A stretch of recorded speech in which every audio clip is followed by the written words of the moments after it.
नमस्कार, स्वागत है आपका। आप देख रहे हैं आज तक, आपके साथ मैं नेहा बाथा। मुंबई के पास समंदर में डूबे जहाज के पास नौसेना का ऑपरेशन लगातार चौथे दिन भी जारी रहा। 37 शव बरामद किए जा चुके हैं, 128 लोगों को बचा लिया गया है, लेकिन कई लोग अब भी लापता हैं। देखिए, उफनते समंदर में 96 घंटे का वो डर, वो खौफ।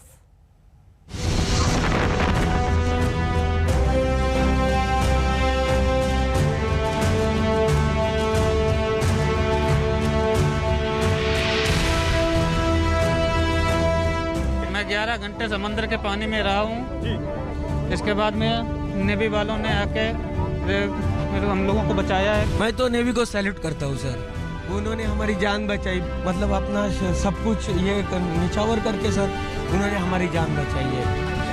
बहुत बहुत धन्यवाद उन लोग के लिए। तो आज हम जिंदा है, नहीं तो कोई नहीं बचता। ये उस बदकिस्मत बार्स P-305 जहाज पर सवार थे जिन्होंने मौत का दूसरा नाम बनकर आए ताउते चक्रवात से कई घंटे तक जिंदगी की जंग लड़ी। पल पल इन्हें मौत खाने को दौड़ती थी, क्योंकि एक तरफ जहां इनका जहाज डूब रहा था, वहीं दूसरी तरफ समंदर में 100 किलोमीटर की रफ्तार का तूफान हाहाकार मचा रहा था।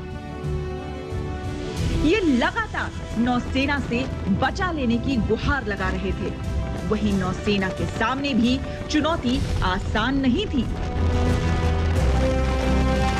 एक तो तूफान प्रलय लाने पर तुला था, वहीं समंदर में 30 फुट तक ऊंची लहरें उठ रही थी। बारिश इतनी मूसलाधार कि कुछ दिखाई ना दे।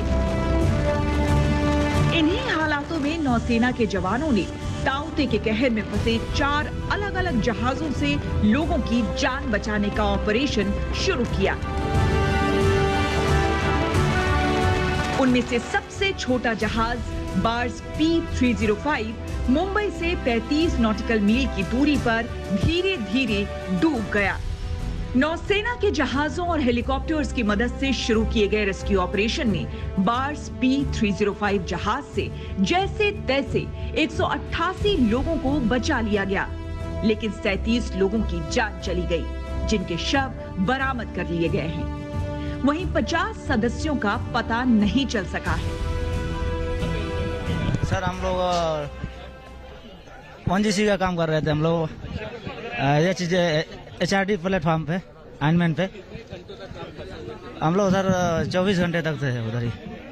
17 तारीख से सर हम लोग 18 तारीख का रिकवरी हम लोग हो गए सुबह के टाइम में। हम लोग का नेवी वाले रिक्शा किए, बहुत अच्छे से रिकवरी किया हम लोग को। वो लोग बहुत बोले तो अच्छे से वो लोग अपना ये किया। बच गए हैं तो अभी इससे बड़ा क्या चीज हो सकता है। नया जन्म बोला जाएगा सर मौत को। हाँ सर, बहुत हेल्प किया उसने, इंडियन नेवी ने। घंटों तक पानी में थे, 8-10 घंटे तक। रेस्क्यू में INS कोलकाता और INS कोच्चि की मदद ली गई। मदद के लिए मुंबई पहुंचे INS कोलकाता से बचाए गए लोगों के साथ ही तूफान में जान गंवाने वालों के शव लाए गए। INS कोच्चि भी एक बार फिर से रेस्क्यू ऑपरेशन में शामिल हो गया। नौसेना के सामने बार्स P-305 के 50 लोगों का पता लगाने की चुनौती है, जो 4 दिन बाद भी लापता हैं। अपने जहाज जो थे उनको यहाँ से एक एक करके सेल करना शुरू कर दिया। यह भी आपको जानकर आपको जानना चाहिए कि अभी आज की अगर हम बात करें तो हमारे कई जहाज जो हैं वो समुद्र सेतु 2 में लगे हुए हैं, जो कि लिक्विड मेडिकल ऑक्सीजन कंटेनर्स लेकर के आ रहे हैं। बचाव के इस अभियान में कोस्ट गार्ड की यूनिट भी शामिल हो गई है। उनके साथ ही नौसेना के जहाज INS तेग, बेतवा, ब्यास, P-81 विमान और सी किंग हेलीकॉप्टर सर्च और रेस्क्यू ऑपरेशन को आगे बढ़ा रहे हैं। अभिषेक भल्ला और मंजीत नेगी के साथ साहिल जोशी, मुंबई आज तक।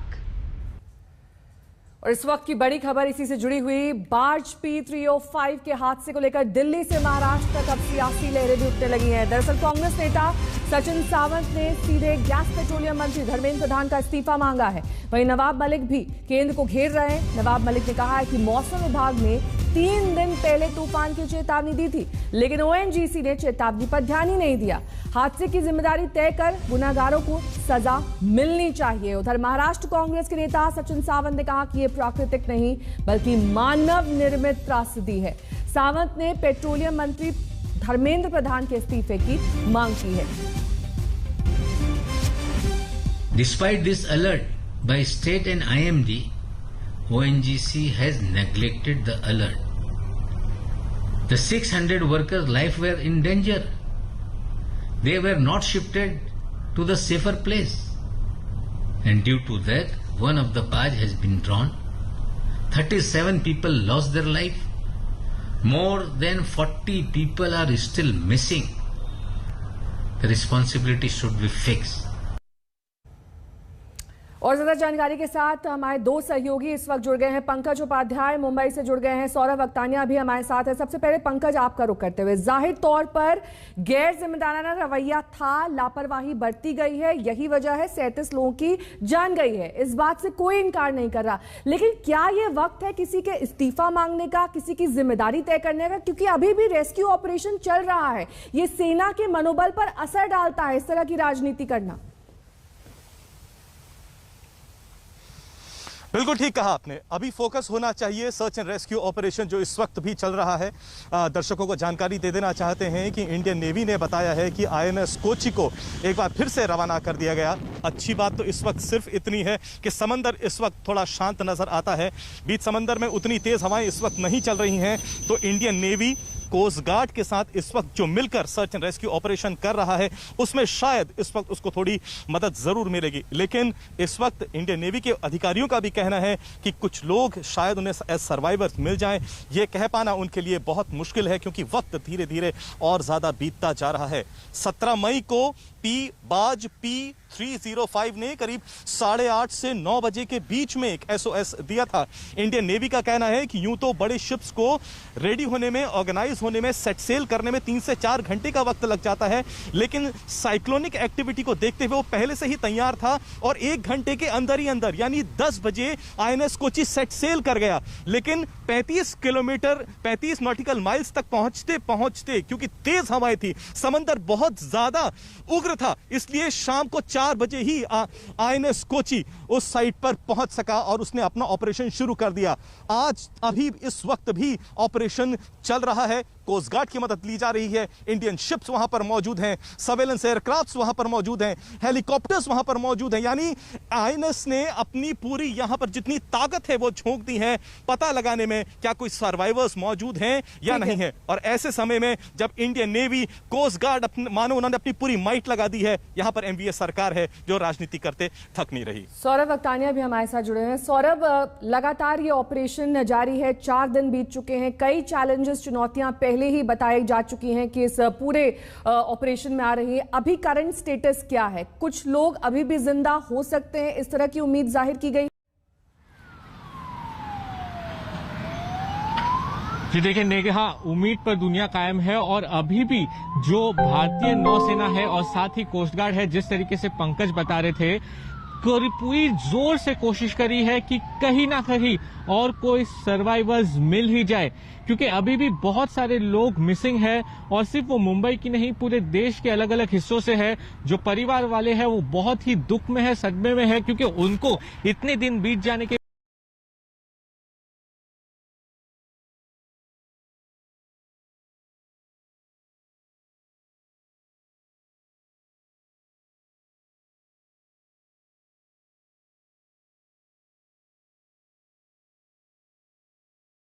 बताया जा रहा है कि वो इस पूरे मामले की इन्वेस्टिगेशन शुरू करेगी।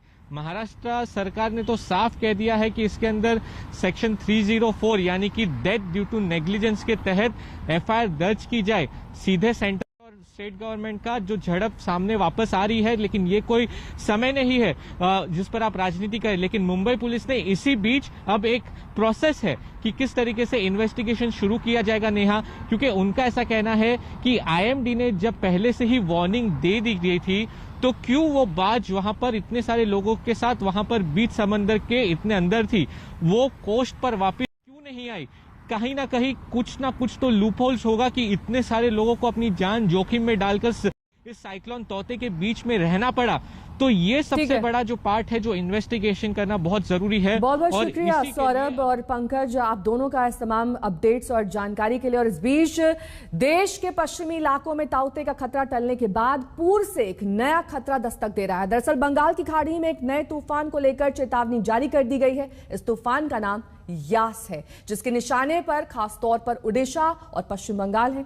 सवाल यही कि आने वाला ये नया तूफान कितना खतरनाक साबित हो सकता है। यास नामक ये तूफान ताउते से शक्तिशाली है या फिर कमजोर है, और इससे कौन कौन से राज्य प्रभावित होंगे, देखिए इस रिपोर्ट के जरिए।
अभी जो लेटेस्ट आया साइक्लोनिक स्टॉर्म बन रहा है, जो केंद्रीय बंगोपसागर, ये उत्तर अंडमान सी जो है उत्तरी भाग, अंडमान का उत्तरी भाग और केंद्रीय बंगोपसागर, east central bay of Bengal, तो ये 22 को बनेगा। तो 22 को शुरू हो जाएगा लो प्रेशर, 23 को डिप्रेशन और 24 या 25 को साइक्लोन की स्टॉर्म बन जाएगा। और इनका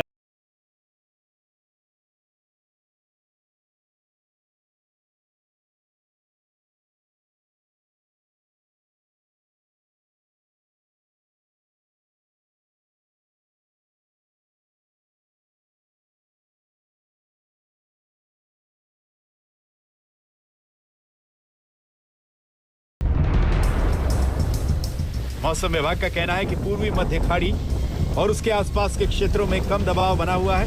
पूर्व मध्य और दक्षिण पूर्व बंगाल की खाड़ी के आसपास के क्षेत्रों में लगातार बादल छाए हुए हैं, जिसकी वजह से सुपर साइक्लोन आ सकता है। मौसम विभाग ने चेतावनी दी है, जिसके मुताबिक 25 मई की शाम ओडिशा के तटीय इलाकों में मध्यम से तेज बारिश हो सकती है। 23 मई को अंडमान सागर और इससे सटे पूर्व मध्य बंगाल की खाड़ी में 45 से 55 किलोमीटर प्रति घंटे की रफ्तार से हवा चलने की संभावना है। 24 से 26 मई तक पश्चिम बंगाल और ओडिशा में तेज हवाएं चल सकती हैं। 25 से 27 मई के दौरान पश्चिम बंगाल और बांग्लादेश के तटीय इलाकों में तूफानी हवाएं चल सकती हैं। 23 मई को अंडमान सागर और उससे सटे पूर्व मध्य बंगाल की खाड़ी के ऊपर समंदर की लहरों की स्थिति बहुत खराब होगी।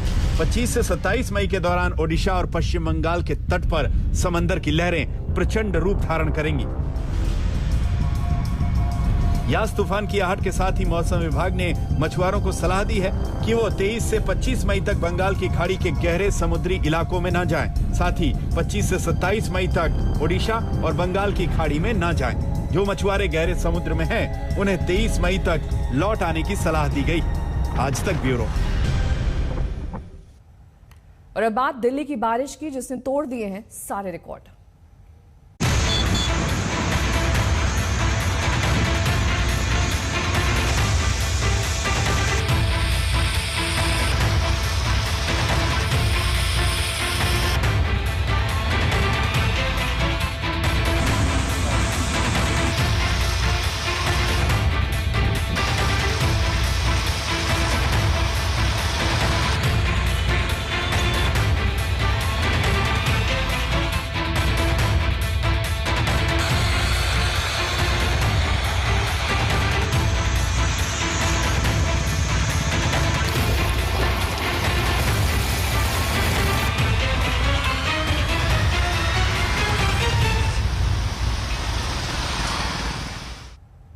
ताउते तूफान के बाद दिल्ली में बारिश और तापमान का रिकॉर्ड टूट गया है। 70 साल में मई में सबसे ठंडे दिन का दिल्ली ने सामना किया। आज भी उत्तरी भारत में बारिश की चेतावनी है।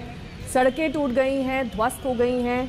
जिसकी वजह से एक्सीडेंट हो रहे हैं। लेकिन मई का सबसे ठंडा दिन दर्ज किया गया।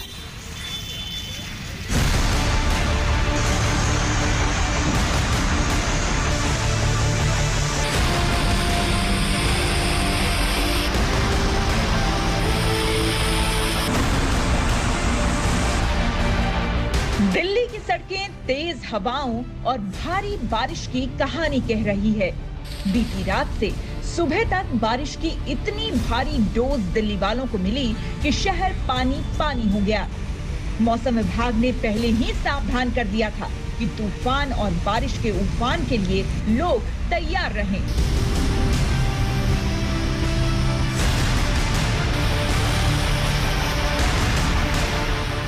मई महीने में चिलचिलाती गर्मी की जगह सुबह 5 बजे तक करीब 119 मिलीमीटर बारिश की भारी खेप ने दिल्ली को जमा दिया। मई के महीने में तापमान एक वक्त तो 21 डिग्री सेल्सियस तक जा गिरा। बारिश और गिरते तापमान ने साझा तौर पर कई पुराने रिकॉर्ड तोड़ दिए। दिल्ली के आसमान पर आज और कल भी बारिश के बादल मंडराते रहेंगे, लेकिन आज दिल्ली की सड़कें लबालब दिखी। दिल्ली में 24 घंटा बारिश के साथ साथ ये जल भराव देखना को कई जगह पर मिल रहा है। हम इस वक्त हैं हौज रानी एरिया में, जहां पर आप देख सकते हैं कि सड़क पर काफ़ी हद तक पानी भरा हुआ है और इस जल भराव की वजह से कुछ गाड़ियां भी खराब हैं। लोग जो आ जा रहे हैं वो किस तरह से पानी के बीच में से जा रहे हैं और इस तरह का जल भराव दिल्ली में कई जगहों पर देखने को पिछले 24 घंटों में मिला है, क्योंकि नालों की सफाई अभी दिल्ली सरकार के द्वारा शुरू नहीं हुई है। प्रगति मैदान में हम इस वक्त मौजूद हैं। सड़कों पर लबालब पानी जो है वो इस वक्त भरा हुआ है। तमाम जो गाड़ियां हैं उनको पानी से होकर के ही जो है वो गुजरना पड़ रहा है और ये स्थिति दिल्ली के तमाम कई इलाकों में इस वक्त जो है वो नजर आ रही है, क्योंकि कल जिस तरीके से बारिश का सिलसिला शुरू हुआ था वो बारिश का जो सिलसिला है वो देर रात तक जारी रहा, सुबह तक जारी रहा। दिल्ली से सटे एनसीआर के इलाकों में भी मौसम का मूड बिगड़ा रहा। नोएडा से लेकर गाजियाबाद, गुरुग्राम में भी बीती रात से सुबह तक बारिश के बादल गरजते रहे।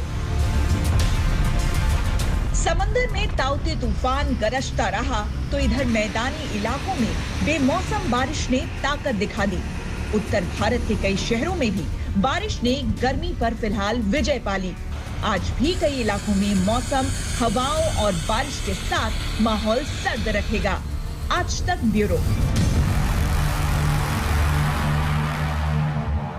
रुकेंगे यहाँ एक छोटे से ब्रेक के लिए, फौरन होंगे हाजिर कुछ और खबरों के साथ। देखते रहिए आज तक।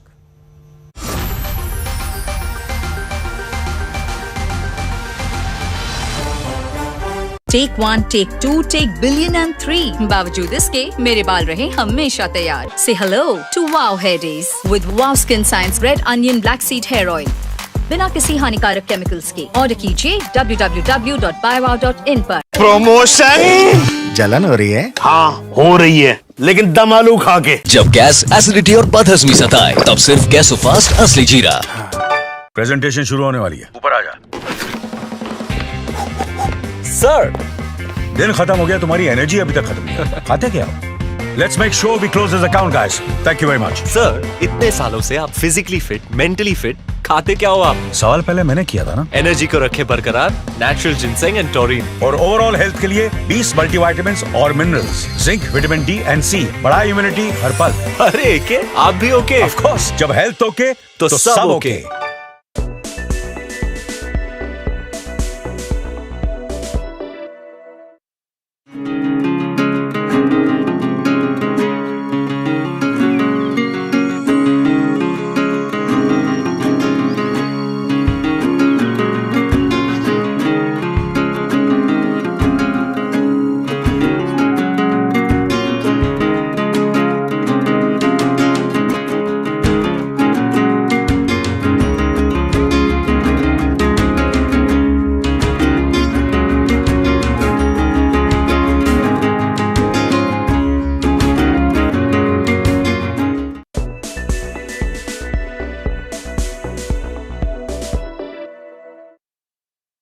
आज तक के साथ लगातार जुड़े रहने के लिए डाउनलोड कीजिए आज तक का मोबाइल ऐप।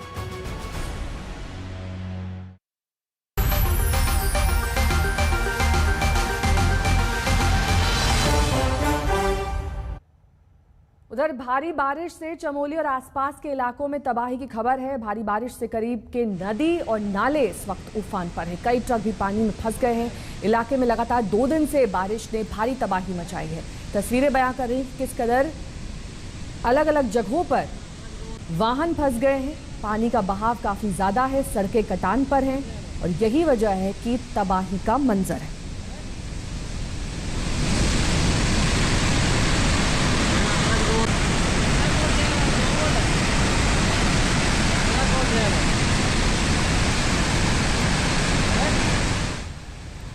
वक्त एक ब्रेक का हो चला है। बने रहिए हमारे साथ, देखते रहिए आज तक।